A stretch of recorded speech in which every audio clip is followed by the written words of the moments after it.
Kapodwani kaunti ma Kisumu, Wakeyni mawuok e kar chung od bura ma Kisumu Central ijiwo mondo wuog oko okaw hola noero mar Women Enterprise Fund mondo gidongre godo kendo ginyagodo ohelni opogore ma bende gitimo e boma ma Kisumu.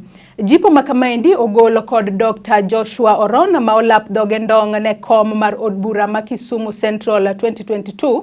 Eseche mabende olalore kod grube mag Wakeyni mawuok e kar dak makondele kaachiel kod Manyata e kaunti ma Kisumu. Dr. Oron ojiwo mine mondo riwre kod grube mondo giyud thuolo mar yudo hola manyalo romo nyaka $1,000,000 e grup ka ng'ato ka ng'ato to nyalo bedo gi nyalo mar yudo hola maderoma shillings 200,000. Bende okwayo mine mondo kik luor kawo hola makamago kowacho ni gipogore kod hola mamoko kama bende inyal peye ji marach ahinya. Esther Chieng ma en jaohala e kar dak ma Kondele bende ojiwo Wakeyni mondo kaw hola makamago mondo mi gidongre godo e yo makare. Enterprises oken Kenya Women ma miyo ji loan to idwoko gi wiye. Mae en grant ma imiyi kako mine kaka ibro duoke. En pesa ma inwa mine kendo wago erokamano kabisa e gimotimore ni ji mine duto te ni mondo obi okaw pesa ni nikech en pesa maber. En pesa minyalo kawo ti idwoke mana kaka en to ini wuon ikonyori kode.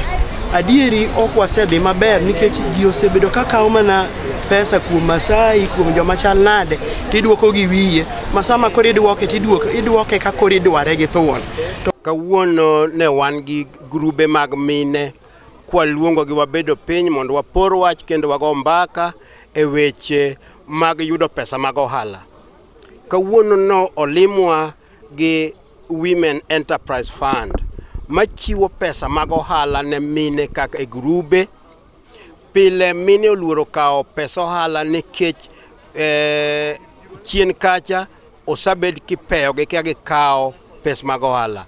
Pesa mwawuoye en pesa sirikal ma onge kata interest e wiye kikawe. Odwaro mani mine oikore magibede grup achiel ma ok tine ji 10. Gin gi certificate mar registration, gin gi bank statement, go officials mamoko. Kagisatimo mano to fome magindiko to gini gitero ofis mar jo Women Enterprise Fund to pesa imiyo gi amiya.